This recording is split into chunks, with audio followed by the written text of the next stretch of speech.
जय जय श्री राधे श्याम। आप सभी दर्शकों का हमारे YouTube चैनल दिव्य भविष्य दर्शन में हम स्वागत करते हैं। जैसा कि आप जानते हैं कि हमारे चैनल के माध्यम से हम आपको विभिन्न बातों की जानकारी देते हैं, जिससे कि आप उन बातों का ज्ञान करके और पुण्य लाभ कमाते हैं, अपने नित्य के जीवन में प्रयोग करते हैं, जिससे कि आपका जीवन और उन्नति की ओर बढ़ता है और धर्म कार्य में आपकी मन लगे, रुचि आपकी बढ़े। इसीलिए हम आप इन सब बातों का ज्ञान कराते हैं।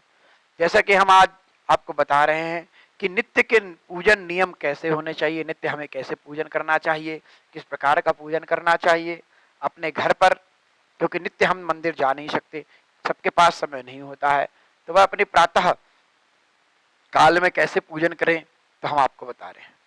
सर्वप्रथम तो आप प्रयास करें कि सूर्योदय के पहले उठ करके आप स्नान इत्यादि कर लें, क्योंकि प्रयास यही होना चाहिए कि हम सूर्योदय के पहले उठ जाएं, क्योंकि सूर्योदय के बाद जो सोता रहता है उसके पुण्य नष्ट हो जाते हैं। हाँ, यदि आपने रात्रि में कोई धर्म कार्य किया है, कोई जागरण में आप किए हैं, तो यदि आप सूर्योदय तक सोते भी हैं तो उसमें दोष नहीं माना जाता। यदि आपको नींद पूर्ण नहीं हुई है, बहुत देर रात तक आप कोई भजन में गए हैं या कीर्तन किया है या जागरण किया है या भगवान का कोई कार्य आपने किया है धर्म का, और यदि आप सुबह तक सोते रहते हैं तो उसमें आपका पुण्य नष्ट नहीं होता। किंतु यदि आप रात्रि में समय पर सोए हैं, अपने समय पर भोजन इत्यादि करके आप सोए हैं, और जब आप सुबह प्रातः काल में नहीं उठ पा रहे हैं, तो उससे क्या होता है कि सूर्योदय तक सोने से पुण्य नष्ट हो जाते हैं। प्रयास करिए कि सूर्योदय के पहले ही स्नान हो जाए। यदि नहीं भी है तो आप सूर्योदय के होने से पहले उठ अवश्य जाएं। जो भी आप नित्य आपका व्यायाम करना है व्यायाम कीजिए, जो भी आप चाय पानी लेना चाहते हैं चाय पानी पी करके, और उसके बाद कोशिश कीजिए, प्रयास कीजिए कि प्रातः काल में ही आपका स्नान हो जाए, क्योंकि सूर्योदय के लगभग 1.5 से 2 घंटे तक प्रातः काल का समय होता है, तो उसके बीच में अपना स्नान हो जाए। क्योंकि स्नान का अलग अलग नियम होता है, ब्रह्म मुहूर्त में जो होता है वो अलग है, प्रातः काल में अलग है। कि ब्रह्म मुहूर्त में जो स्नान होता है वह ब्रह्म स्नान होता है, क्योंकि कहा जाता है ना, ब्रह्म मुहूर्त की बेला में ही हमें पठन पाठन करना चाहिए, स्नान करना चाहिए। ब्रह्म मुहूर्त की बेला में जो स्नान करता है उसको बहुत पुण्य प्राप्त होता है। और उसके बाद जो होता है सूर्योदय के पहले जो स्नान करते हैं उसको देव स्नान कहा जाता है। सूर्योदय के पहले जो स्नान होता है, इसलिए जब कोई पूजन पाठ इत्यादि होता है तो हमें कहा जाता है कि सूर्योदय के पहले स्नान कर लिया जाए, जिससे कि हमें देवताओं के समान पुण्य प्राप्त होता है। और सूर्योदय के बाद जो प्रातः काल तक का समय है, तो 1.5 से 2 घंटे सबका समय होता है, 2 से ढाई घंटे तक का समय होता है, वह प्रातः काल का समय होता है। तो वह प्रातः काल में जो स्नान करता है वह मनुष्य स्नान, यानी उसमें जो है आपको सामान्य तरीके से फल प्राप्त होता है। और उसके बाद का जो स्नान होता है, जो 9 बजे 10 बजे 9 बजे के बाद जो स्नान करते हैं, 10 बजे 11 बजे 12 बजे, वो स्नान जो होता है वो राक्षस स्नान होता है। तो आप प्रयास करें कि प्रातः काल में ही आपका स्नान हो जाए। प्रातः काल में स्नान करने के बाद आप सर्वप्रथम जो है नित्य पूजन में सूर्य देव को अर्घ दें, क्योंकि सूर्य देव ही हमारे प्रत्यक्ष देवता है और हमें आयु आरोग्यता और जो ऐश्वर्य की प्राप्ति कराते हैं वह भगवान सूर्य नारायण है। जिनकी कुंडली में सूर्य कमजोर होते हैं या निच्च राशि के होते हैं या अशुभ भाव में स्थित हो जाते हैं या भाग्यवश होकर के कमजोर हो गए हैं, तो उनको नित्य प्रति, सभी को तो देना ही है लेकिन उनको अवश्य विशेष कर देना चाहिए।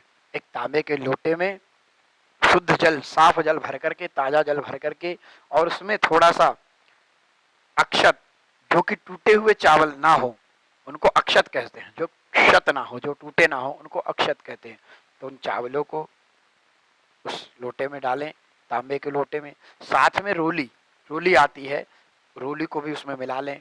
रोली के साथ साथ जो है पुष्प, लाल पुष्प यदि आपको प्राप्त होता है तो लाल पुष्प भी लेकर के, और उसमें थोड़ा सा यदि गुड़ प्राप्त हो तो आप गुड़ को भी मिला करके और फिर सूर्यदेव को अर्घ दें। तो सूर्यदेव को अर्घ कैसे देना चाहिए? प्रातःकाल उगते हुए सूर्य को अर्घ देना चाहिए, उससे ज्यादा हमको पुण्य लाभ प्राप्त होता है। यदि आपने प्रातःकाल में स्नान किया है तो उसके बाद भी आप स्नान के बाद सर्वप्रथम सूर्यदेव को अर्घ दें, क्योंकि कहते हैं कि सूर्यदेव को जो अर्घ देते हैं उन्हें हजारों गऊ दान करने का पुण्य फल प्राप्त होता है। तो यदि आप नियम से सूर्यदेव को अर्घ देंगे तो आपको पुण्य फल प्राप्त होगा और आप पूजन करने के अधिकारी हो जाए, क्योंकि हमें हमारे मानसिक, शारीरिक और वाचिक, हमें अनेक प्रकार से हमें नित्य पाप होते हैं, तो इन सब पापों को सूर्यदेव भस्म कर देते हैं। तो सर्वप्रथम इसीलिए सूर्यदेव को अर्घ देने का विधान है। तो चाहे कोई भी हो, स्त्री हो, पुरुष हो, बालक हो, वृद्ध हो या कोई भी हो, तो वह जल सूर्यदेव को अवश्य दे, क्योंकि बिना सूर्यदेव के जल देने दिए बिना आप कोई भी शुभ कार्य करने के लिए योग्य नहीं होते हैं। और सूर्यदेव की आराधना करने से हमें भगवान नारायण की भी आराधना का फल प्राप्त होता है और शिव जी की भी आराधना का फल प्राप्त हो जाता है, क्योंकि दोनों उनके में समाहित होते हैं। कि भगवान शिव की जो दो नेत्र हैं, उनमें एक में सूर्य है, एक में चंद्र है, और तीसरी जो है तीन त्रिनेत्र भगवान शिव है, तो एक अग्नि है। इसी प्रकार भगवान नारायण भी जो है, सूर्य नारायण जो है भगवान नारायण के ही अंश हैं, उन्हीं के रूप कहे जाते हैं, इसलिए सूर्य देव को सूर्य नारायण भी कहा जाता है। तो जब यदि हम बहुत शीघ्रता में हैं, जल्दी में हैं, तो हम भगवान सूर्य देव को जल दे करके भी हमारे पूजन का हमें फल प्राप्त हो सकता है, क्योंकि कहा जाता है कि बिना पूजन के जो कुछ भोजन करता है तो वह दोषी होता है, वह पाप का भागी होता है। इसीलिए सूर्यदेव को जल देना चाहिए। अब सूर्यदेव को जल देना है तो कैसे देना है? तो सूर्यदेव को जल जब दें आप, तो आप ऐसे कमल के सदृश अपने हाथ को बना लें, और जो आपका लोटा है, तांबे का जो लोटा है, उसको लेकर के और ऐसे बना करके अंगूठा, आपको अंगूठे को जो है कलश में स्पर्श नहीं कराना है, क्योंकि कहा जाता है, हमने अध्ययन किया तो पाया कि यदि अंगूठा स्पर्श हो जाता है तो वह जो जल है वो सूरा के समान हो जाता है। इसीलिए अंगूठा स्पर्श नहीं कराना है, ऐसे कमल के सदृश बना करके। और आप जब ऐसे करें तो सूर्यदेव को जो जल दिया जाता है वो गौ के खुर के बराबर, जैसे गौ माता की जो सींग होती है, तो वहां तक हमें हाथ ले जाना है ऊंचा करके, और एक जो आपका पैर है, वह पैर की जो एड़ी है वो उठी हुई होनी चाहिए, ऐसे उठी हुई होकर के फिर आप सूर्यदेव को अर्घ दें। तो सूर्यदेव को जब अर्घ आप देते हैं तो आपको 3 बार अर्घ देना है। प्रातः काल में 3 बार अर्घ देने का विधान है, तो 3 बार अर्घ भगवान को देना चाहिए। तो एक बार आप जब दे तो उसकी धारा लगातार बनी रहे, और उसकी जो धारा बनी होगी उस धारा से आपको सूर्य देव के दर्शन करना है। उस बिंदु से जब आप सूर्यदेव को देखेंगे, सूर्य नारायण भगवान को दर्शन करेंगे, तो उससे आपकी नेत्र ज्योति भी बढ़ेगी।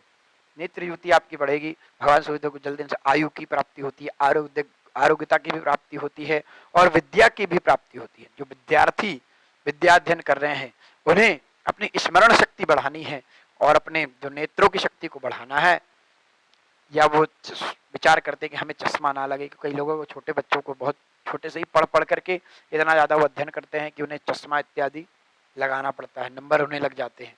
तो सूर्यदेव को जल देते हुए जब आप इस प्रकार जल के माध्यम से उनके बिंदु को देखेंगे तो आपकी नेत्र ज्योति भी बढ़ेगी, और आपका जो चश्मा लगने की जो संभावना होती है वह भी आपकी कम हो जाती है, या फिर वह ना के बराबर हो जाती है, खत्म हो जाती है।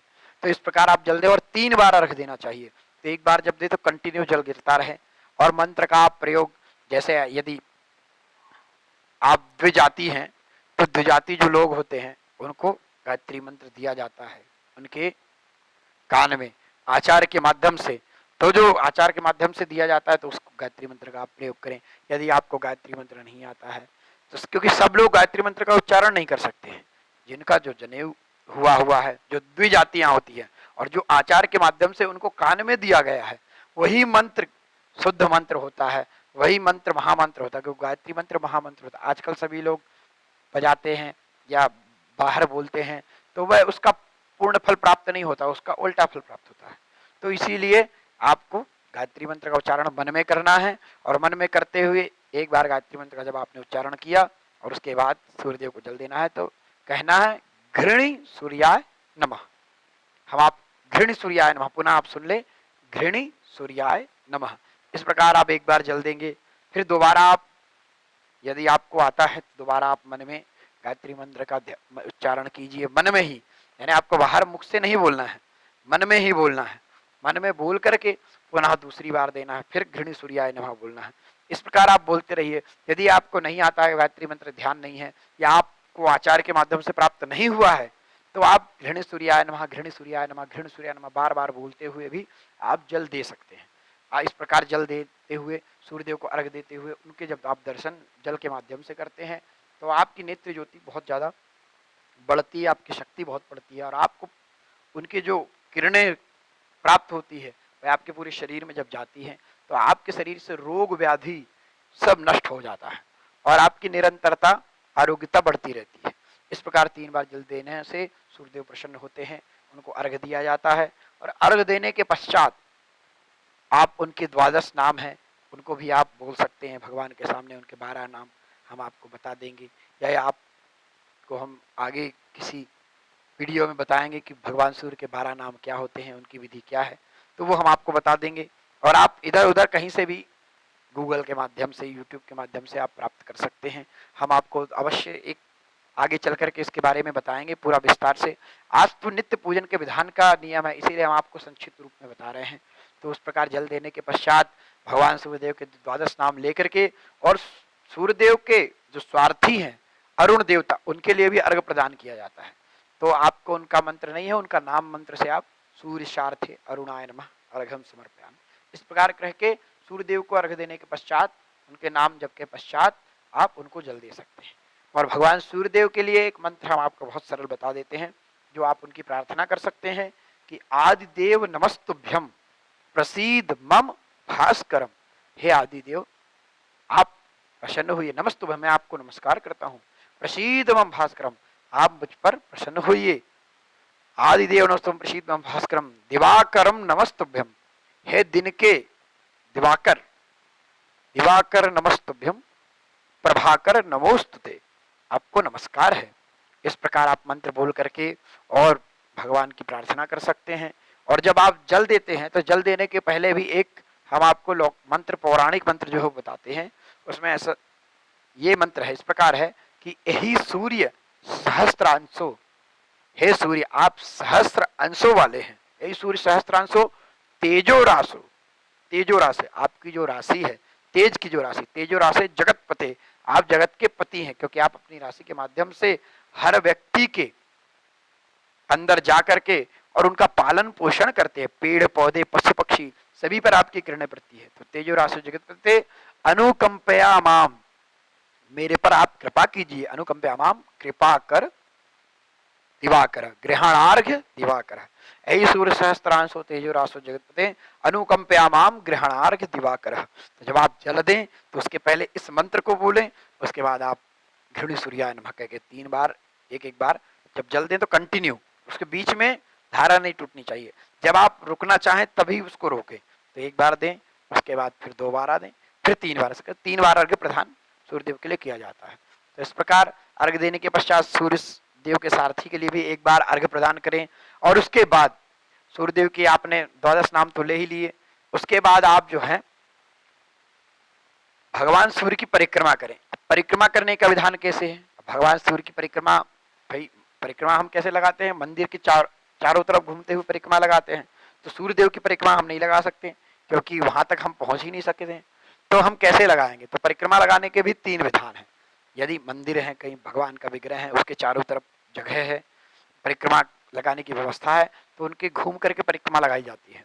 और यदि वो संभव नहीं है तो हम अपने स्थान पर ही परिक्रमा लगाते हैं। जब घूमने की जगह नहीं होती है तो अपने जगह पर ही घूम जाते हैं 7 बार। तो भगवान सूर्य नारायण की जो 7 परिक्रमाएं लगती है, तो हम अपने स्थान पर एक परिक्रमा नहीं, क्योंकि सबकी परिक्रमा अलग अलग, एक चंड्या रवि सप्त तिसरस्तु विनायक, जो भगवान गणपति की एक परिक्रमा है, और भगवती दुर्गा की, भगवान गणपति की 3 परिक्रमाएं होती है, और भगवान गणपति की जो है उनकी 3 और भगवती की 1 और सूर्य नारायण की 7।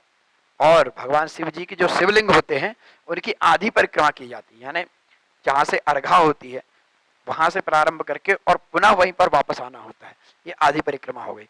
पूरी उनको घुमा नहीं जाता, क्योंकि जो अर्घा होती है उसको सोम सूत्र कहा जाता है, तो उससे जो जल गिरता है या उससे जो अब निकलता है निर्माल्य, उसको लांघना नहीं चाहिए, इसलिए उसकी परिक्रमा नहीं लगती है, शिवलिंग की आदि लगती है। और भगवान शिव जी के यदि कहीं विग्रह हो या उनकी मूर्ति हो तो उनकी जो है 3, 5, 7, 9, 11 इस प्रकार से लगती है, लेकिन भगवान शिवलिंग की आधी ही लगती है। और भगवान शिव जी जहाँ साक्षात मूर्ति रूप में विराजमान है तो उनकी 3, 5 या 7 भी आप लगा सकते हैं। तो भगवान सूर्य की 7 परिक्रमाएं की जाती है। तो अपनी जगह में घूम करके 7 परिक्रमा करें, और यदि जगह है आपके पास पर्याप्त तो आप साष्टांग लेट करके उन्हें प्रणाम करें। प्रणाम करने के पश्चात जो आपने अर्घ दिया, यदि उसमें से थोड़ा सा जल बचा हो तो उसको अपने दोनों नेत्रों में लगा करके, अपने दोनों भुजाओं में लगाएं, अपने हृदय में, कंठ में, अंगूठे के माध्यम से दोनों नेत्रों में, भुजाओं में, कंठ में, हृदय में लगाएं। और उसके बाद उसमें से जो जल बचा है उसको थोड़ा सा जल लेकर के आप ग्रहण कर लें। जो चरणामृत जिस प्रकार ग्रहण किया जाता है, तो सूर्यदेव का जो जल होता है उसको भी ग्रहण करते हैं, तो उसको आप ग्रहण कर लें। इस प्रकार अकाल मृत्युहरणम सर्व व्याधि विनाशनम सूर्योपादोदकम पीतवा पुनर्जन्म न विद्यते सर्वपाप विनश्यते। इस प्रकार उनका जो जल आप ग्रहण कर ले, सिर से लगा ले। इस प्रकार आपकी सूर्य की पूजा हो गई। यदि आप नित्य में इस नियम का पालन करते हैं और आप दूसरे पूजन और कुछ भी नहीं कर पा रहे हैं, आपके पास समय के अभाव है, तो इतना पूजन करके भी आप बहुत पुण्य लाभ प्राप्त कर सकते हैं। और आप जो है आराधना करने के बाद आप अपने कार्य में लग सकते हैं। और उसके बाद आप कुछ ग्रहण भी करना चाहें तो आप ग्रहण कर सकते हैं। ग्रहण करके आप इस भगवान का पूजन करने के बाद यदि कुछ ग्रहण करते तो आप जो है भगवान का बिना पूजन किए कुछ खाने के दोष से बच जाते हैं। और उसके बाद आप जो नित्य का पूजन, जैसे अभी यदि आपके घर में भगवान रखे हुए हैं तो आप उनका पूजन करना चाहते हैं, तो उनका आप नियम के अनुसार शुद्ध जल लेकर के उनका भगवान का अपने आसन में बैठ करके, हमने आपको बताया ही है पिछले वीडियो में, भूमि पूजन और दीप का पूजन। दीप जला करके पहले आसन का शुद्धि करके, उस आचमन करके, प्राणायाम करके, आसन की शुद्धि करके, उसके बाद दीपक जला करके फिर भगवान का पूजन करते हैं। जैसे नित्य आप पूजन करते हैं, यदि आपको संकल्प आता है तो संकल्प कीजिए, नहीं भी आता है तो हाथ में थोड़ा जल ले लीजिए और भगवान से प्रार्थना कीजिए। जो भी भगवान है मन में अपना नाम गोत्र उच्चारण करके, और नहीं आदि आपको कुछ पता है तो आप हाथ में जल लेकर के कहिए कि हम नित्य का जो पूजन भगवान आपका कर रहे हैं वह हम कर रहे हैं। इस प्रकार करके जल छोड़ दीजिए। फिर भगवान गणपति को सर्वप्रथम स्मरण करना। कोई भी पूजन में आप जानते हैं कि भगवान गणपति के स्मरण करने के बिना तो कोई पूजन पूर्ण होता ही नहीं है, कोई ना कोई विघ्न आता है। तो इसलिए विघ्न को दूर करने के लिए विघ्न विनाशक गणपति का स्मरण करते हैं। तो गणपतये नमः, गजाननम भूतगणाधिसेवितम्, इस प्रकार गणपति भगवान के मंत्र हैं। और साथ में भगवती का भी मंत्र है, भगवती सर्वमंगल मांगल्ये, ये सबको आता ही है। तो इसको ध्यान करके, नहीं भी आता है तो गणपतये नमः, भगवती गौरीये नमः या गणेश अंबिकाभ्याम नमः, ऐसा उनको प्रणाम करके फिर जो भी आपके इष्ट हैं, भगवान नारायण हैं या भगवान शिव हैं या गणपति हैं या भगवती दुर्गा हैं या जो भी हैं, उनको आप स्नान कराइए थाली में बढ़िया, एक पात्र में लेकर के, तांबे की, पीतल की थाली हो या तांबे की थाली हो, उसमें स्नान कराएं। क्योंकि भगवान के पूजन में जो होता है स्टील और लोहा वर्जित होता है, तो स्टील, लोहा और प्लास्टिक का प्रयोग नहीं करना चाहिए भगवान के पूजन में। इसीलिए आप तांबे के लोटे से ही उनको स्नान करवाएं। और स्नान कराने के पश्चात जो भी आप गंध, चंदन, अक्षत, पुष्प चढ़ाना चाहें वह भगवान को चढ़ाएं। भगवान के पूजन में अक्षत जो होते हैं वो बिना टूटे हुए होते हैं, तो उनको बिना टूटे हुए ही जो होते हैं उन्हें ही अक्षत कहा जाता है। तो उन बिना टूटे हुए चावलों को भगवान को अर्पण करना चाहिए। पुष्प यदि आपके पास ताजा है तो ताजा पुष्प चढ़ाने का बहुत पुण्य होता है। बहुत लोग जल पहले से अपने घर में 1-2 दिन पहले से रख लेते हैं, फिर उसको चढ़ाते हैं, तो उसको बासी माना जाता है। माली के घर से जो आता है उसको बासी नहीं माना जाता, उसमें दोष, बासी दोष नहीं होता, क्योंकि वह बहुत पहले से तोड़ कर रख लेता है। तो माली के यहाँ का जो पुष्प होता है, जिसके यहाँ फूल बगिया लगी है, तो उसके यहाँ का दोष नहीं माना जाता। किंतु यदि हमारे पास बहुत पहले से रखा है, रात का रखा हुआ है, तो वह हमारे पास घर में बासी हो जाता है। इसीलिए हो सके तो भगवान को ताजा पुष्प चढ़ाएं, तोड़ करके चढ़ाएं। भगवान को ताजा पुष्प चढ़ाने से बहुत पुण्य। एक फूल भी यदि आपने ताजा चढ़ा दिया अपने हाथ से तोड़ करके, और जब पुष्प को तोड़ें तो पुष्प देवता से प्रार्थना करनी चाहिए कि हे पुष्प, हे देवता, हम आपके भगवान, हमारे देवता भगवान पूजन के लिए हम आपको ग्रहण कर रहे हैं, तो इसीलिए हम आपको तोड़ रहे हैं। ऐसा उनसे प्रार्थना करके, यदि आपको मंत्र नहीं आता तो आप ऐसे प्रार्थना हाथ जोड़ करके और फिर पुष्प को बड़ी सावधानी से बिना उसको हिलाए डुलाए तोड़ें। और कभी भी पुष्प इत्यादि जो तोड़ें तो वह कभी भी जूते चप्पल पहनकर नहीं तोड़ना चाहिए, या बिलपत्र इत्यादि जो है। अधिकतर लोग क्या करते हैं, यही सब नियम का पालन नहीं करते हैं, तो आप चाहे 1 करोड़ पुष्प भी चढ़ा दें, उसका पुण्य आपको प्राप्त नहीं होगा। क्योंकि जिस प्रकार हमारे यहाँ साधन के साथ साथ साध्य के साथ साथ साधन का भी बड़ा महत्व है, कि आप साधन तो भगवान का पूजन कर रहे हैं, लेकिन आप किस नियम से कर रहे हैं ये बहुत महत्वपूर्ण है। यदि आप उल्टे नियम से कर रहे हैं या जो नियम बताया गया उसके विपरीत कर रहे हैं, तो आपको फल तो प्राप्त होगा, किंतु फल वैसा ही प्राप्त होगा जिस नियम से आप कर रहे हैं। तो उल्टे नियम से करेंगे तो आपको उल्टा ही फल प्राप्त होगा, उसमें आपके पूजन में कमी हो जाएगी और उसका आपको दुष्परिणाम भी प्राप्त होगा। वह फल आपको फल तो आपको ने पूजन किया है तो भोगना ही पड़ेगा। अब चाहे आपने जिस प्रकार से भी किया हो, जिस विधि से किया हो, तो इसलिए विधि विधान के साथ करने से पुण्य फल कई गुना बढ़ जाता है। यदि हम विधि विधान के अनुसार कार्य करते हैं तो हमारा जो पुण्य कार्य है, तो इसलिए हम नित्य करते हैं। तो पुष्प यदि ताजा हमारे यहाँ लगा हुआ है तो उसको तोड़ लीजिए, ताजा तोड़ करके भगवान को अर्पण कीजिए। और जो आप नैवेद्य लगाते हैं नित्य प्रति, भगवान को नैवेद्य भोग लगाइए। और एक बात ये ध्यान रखें कि भगवान को जब स्नान कराना है तो घंटी बजाना, घंटा वादन करना चाहिए। क्योंकि स्नान कराते समय भगवान को जब स्नान कराते हैं तो घंटी धीरे धीरे मधुर स्वर में, बहुत जोर से नहीं। जब आप घर के पूजन में प्रवेश करते हैं तो सर्वप्रथम 3 बार ऐसे ताली बजा दे, 3 बार ताली बजा करके और फिर भगवान को प्रणाम करें। और चुटकी बजाते हुए ऐसे अपने चारों तरफ चुटकी बजाएं। चुटकी बजाते से क्या होता है कि जो हमारे आसपास हमारे घर पे जो भूत प्रेत आदि होते हैं वह सब भाग जाते हैं ताली बजाने से और चुटकी बजाने से। उसके बाद फिर भगवान को मंदिर में जाकर हम प्रणाम करें, जो घर का मंदिर है। उसके बाद भगवान के पास जो घंटी रखी होती है तो उसको हम प्रणाम करके और फिर उसको बजाएं। उसको धीरे धीरे मधुर स्वर में बजाएं, बहुत जोर से नहीं बजाना चाहिए, क्योंकि जोर से बजाने से भगवान रुष्ट होते हैं। इसलिए हम ऐसा बजाएं कि उनके कर्णों को प्रिय लगे। इसलिए बड़े प्रेम से घंटी को बजाएं, धीरे धीरे घंटी बजाते हुए भगवान को जगाएं, उठाएं। उसके बाद अपना आसन में बैठ करके भगवान का विधि विधान से पूजन करें। जब भगवान को स्नान कराएं तो घंटी का वादन धीरे धीरे करना चाहिए। धीरे धीरे घंटी के भगवान को स्नान कराते हुए, भगवान को जब स्नान करा दें उनको शुद्ध वस्त्र से पोंछ करके चंदन इत्यादि लगा दें, अक्षत चढ़ा दें, पुष्प चढ़ा दें। उसके बाद जो धूप दीप दिखाएं तो उस समय भी आप घंटा वादन कीजिए, क्योंकि धूप दीप के समय भी घंटा वादन करना चाहिए। तो धूप दीप दिखाते हुए धीरे धीरे धूप दीप दिखाएं, एक हाथ में घंटी लेकर के ऐसे धूप दीप दिखाते हुए भगवान का घंटा वादन करें। उसके पश्चात हाथ, धूप दीप दिखाने के बाद हाथ जो है अशुद्ध हो जाते हैं, तो उसको हाथ धो करके, हाथ पोंछ करके फिर भगवान को जो नैवेद्य भोग लगाएं। तो जैसे भगवान शिव हैं तो उनके नैवेद्य में बिल्व पत्र छोड़ दें, यदि बेल पत्र रखी हुई है। यदि भगवान नारायण हैं, भगवान कृष्ण है, भगवान राम हैं या हनुमान जी महाराज है, तो उनके नैवेद्य में तुलसी पत्र छोड़ दें। और फिर जब भगवान को इस प्रकार भोग लगाते हैं तो भगवान उसको ग्रहण करते हैं, क्योंकि बिना इन सब चीज़ों के भगवान भोजन को, प्रसाद को ग्रहण नहीं करते, वो प्रसाद नहीं बनता। तो इनको भोग लगा करके और फिर घंटी नैवेद्य जब भोग लगाएं तब भी आप घंटा वादन करें, घंटी बजाते हुए जल घुमाएं भगवान को 4 बार जल घुमा करके। और इसके बाद फिर भगवान की हाथ धो करके आरती कर लें। आरती करने के पश्चात भगवान को परिक्रमा आपको अवश्य लगानी चाहिए। हमने आपको बता ही दिया है कि किसकी कितनी परिक्रमा होती है, तो अपने जगह में लगाए। और हम इसके बारे में और कोई भी वीडियो बताएंगे, विस्तार से बनाएंगे कि किसकी कितनी परिक्रमा लगानी चाहिए, कैसी लगानी चाहिए और किस प्रकार लगानी चाहिए और परिक्रमा लगाने से क्या होता है। तो ये हम सब आपको किसी वीडियो में दूसरे में बताएंगे आगे चल करके। अभी आप तो हम नित्य पूजन का विधान तो अपने स्थान में परिक्रमा लगाएं, क्योंकि परिक्रमा लगाना बहुत आवश्यक है। तो यदि आप परिक्रमा नहीं लगाएंगे तो आपको पूजन का पूर्ण फल प्राप्त नहीं होगा। तो परिक्रमा लगा के भगवान को प्रणाम करें, साष्टांग जगह हो तो साष्टांग प्रणाम करें। साष्टांग प्रणाम करने के पश्चात भगवान से क्षमा प्रार्थना करें कि जो भी आज नित्य हमारे पूजन में गलती हुई वो क्षमा करें। और उसके बाद जो भी पूजन किया भगवान को अर्पण कर देवें। जो भी हमारे इष्ट हैं, उमा महेश्वर शाम्ब सदा शिवार्पणमस्तु, ब्रह्मार्पणमस्तु, इस प्रकार करके। और फिर जब आसन से उठें तो आसन के नीचे जल डालकर अवश्य उठें, क्योंकि हमने आपको भूमि पूजन के बारे में बताया था नित्य के पूजन में कि जब प्रारंभ करना है तो पूजन तो करना ही है, किंतु जब आपको आसन छोड़ना है तो आसन के नीचे की यदि मिट्टी हो तो मिट्टी लगा लें, या फिर आसन के नीचे थोड़ा जल डाल के उस जल को माथे से लगा करके और विष्णवे नमः, विष्णवे नमः, विष्णवे नमः ऐसे 3 बार बोलना है और उस जल को दोनों नेत्रों में माथे से लगा लेना है।